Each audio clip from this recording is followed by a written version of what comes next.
Man City's next match is in the Champions League. It's the second leg of their playoff against holders Real Madrid at the Santiago Bernabeu on Wednesday night.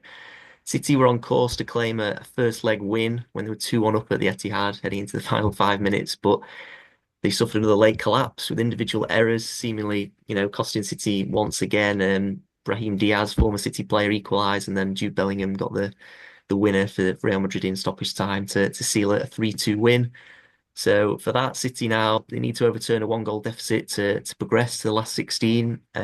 What were your thoughts on the first leg, Stephen, and what are the main things you've taken away from that? And ultimately, can you see City turning this around against Real Madrid?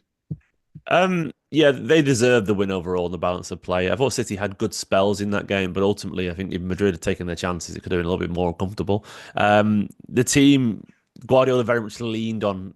It's funny because I think the Newcastle team and the Madrid team, there were such different ends of the spectrum. Like Guardiola sort of went for a treble throwback, really. When you look at the team, you had a Kanji at right back, which was very much what we did in the treble season. Diaz and Nathan Ake, and obviously Stones had been there previously, but Vardy was at left back. John Stones was doing his midfield thing. Then we had, Jack Grealish back out wide, Savinho, and obviously Bernardo Silva as well. But De Bruyne, it was a very treble-coded team. Um, and ultimately, the failings of that were what you'd expect. It just wasn't quite as good as that level, at the treble level. The players are older. The fitness issues were very evident. De Bruyne just could not keep up with the pace of the game as much as I love him. And obviously, the injuries to Ake and Akanji or whatever it was, Ake, I don't know if it was more just a tiredness thing. They disrupted the flow of the side. And after that, City couldn't really keep it up.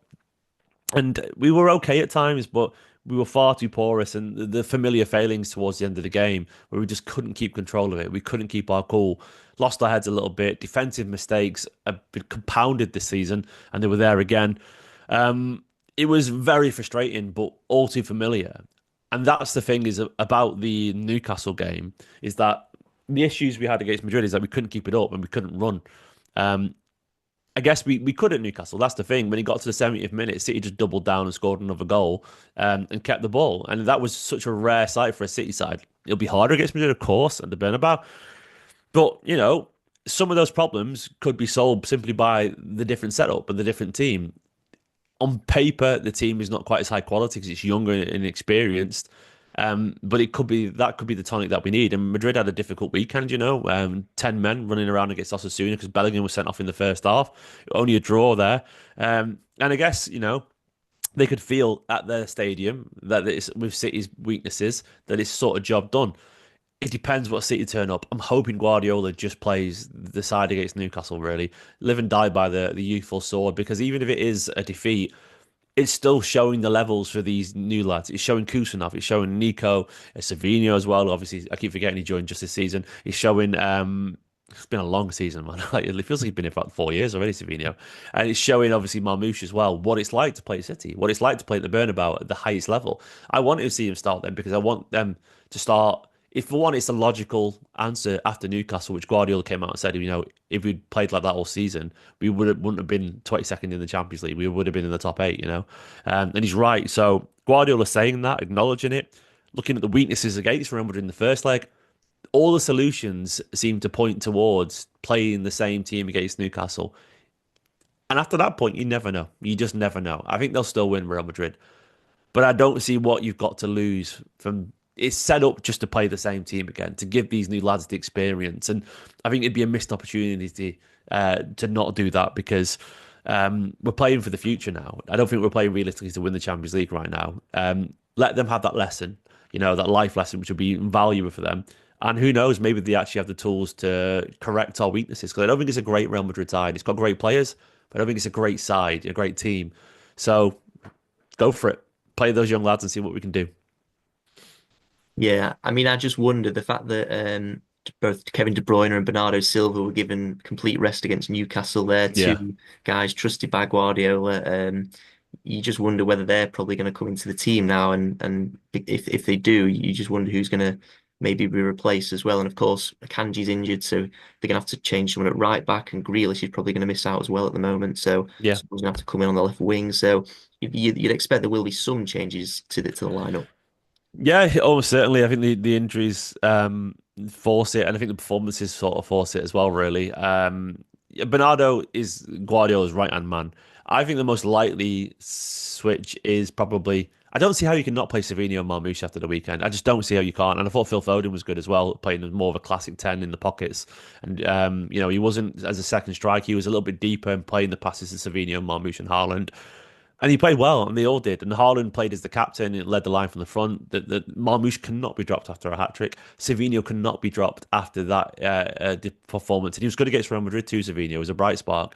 I don't see, um, how we can, just abandon that. So for me, it's one of those things where I want to see Guardiola make those changes. He will do. I want to see him make those changes and play like Newcastle, but there will be one or two subtle tweaks, I reckon. Bernardo Silva is trusted. It could be that Bernardo comes in alongside Nico Gonzalez instead of Gundogan, but I don't know. Gundogan seemed to work technically and tactically. So maybe Bernardo, who hasn't had a great season, sits on the bench again. Maybe De Bruyne sits on the bench again. The defensive thing, as we discussed earlier, it sort of chooses itself depending on who's fit, but I think you might just have to go with the same back line again.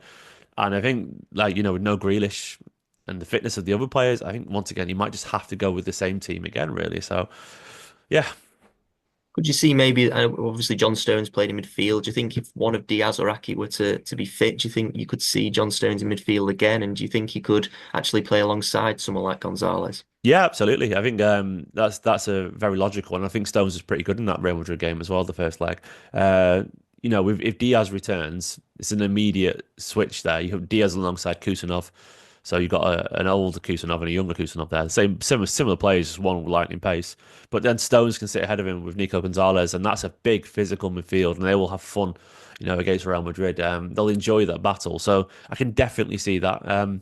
As Guardiola, might be tempted to use that as well. At the same time, I think he loves Gundogan, and that was the best Gundogan we've seen this season because finally he had the right partner alongside him, and he was allowed to be the technical, creative number 8 that he is. And I think he'll be tempted by that, not return to form, but that sign that Gundogan still has that talent. It's just the team around him hasn't been perfect. Stones in midfield, I'm not against at all. I'm really worried he's going to do something silly like just not play Nico Gonzalez because it'd be a very pet thing to do that, and go don't want to force it, but yeah, Stones in midfield. I liked it, so I'd be happy to see that again. But at the same time, I really liked how good he was alongside Kusanov because there was a real calm leadership feel to him in that game.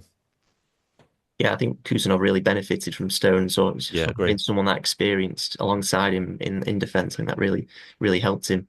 So just finally then on this game, do you have a prediction really for this? How do you see this game going? Who's going to progress to the last 16? I would probably guess very similar to the first one in terms of goals. It might be 3-2 to them again or something like that. I can't not see them scoring a couple of goals, even if we play really well. They've just got so much quality, and Kusanov, even if he plays well again, he probably will get done at some point. Just once again because of the movement and the skill, and there's no shame in that.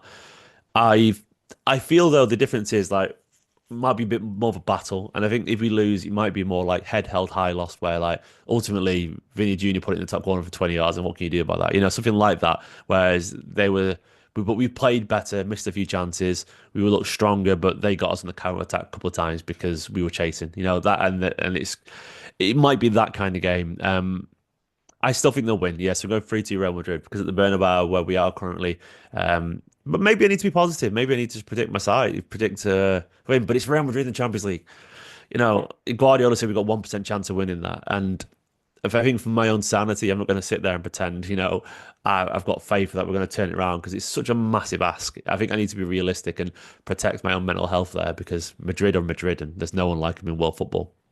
Yeah, and this is Real Madrid's competition, isn't it? And they've Yeah, the Kings of actually only Europe. failed. They only failed to score in one of the last 78 Champions League home games. So I think they're pretty much guaranteed to score. Rudiger and Uh, Alaba's back as well, and I think Vasquez as well, isn't it? So they've got loads of people back as well. So mm, most of their defense is back, and that'll make a difference as well. yeah, Real Madrid have also lost just one of the last six games at home to Man City.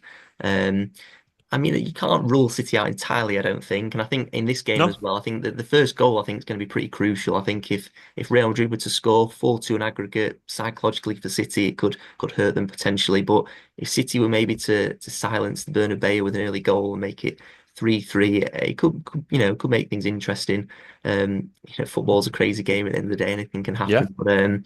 But yeah, we'll just have to see. I think the first goal in this one is crucial, maybe in setting the tone for the game. Absolutely. It's very, very possible. And you could argue that the City's best chance of this is that new idea, that new lineup, that young, youthful lineup with sort of full of vim and vigor, and just energy and ideas, because I think they'll be fearless because what they've just done to Newcastle, and because the leg, the first leg was a set the narrative of the game, and it's not on Kusanov, it's not on Nico, it's not on Marmoush, it's not on Savino, it's not on these lads who were so good against Newcastle. So if they come into the side, it's sort of, it feels like a free hit really. Just go for it. Swing, and if you miss, so be it. So yeah, I think there is potential hope if City come out and we're aggressive early on and they get cocky, which is Real Madrid can get cocky and get a little bit ahead of themselves. An early goal or two, and all of a sudden, things get tempting, and we have got pace on the counter now. And Edison pinging those passes again, like he's 26 years old again. It felt like the 17-18 season, with Edison with those diagonals. So if he can do that over the top, and you got Savino, Marmoush, Haaland wanted to make those runs, we've got a potent counter-attacking weapon there as well. And with Nico Gonzalez there, telling everyone what to do, who knows? Who knows, man? It's not impossible. That first goal will really set the tone for the night. It really, really will.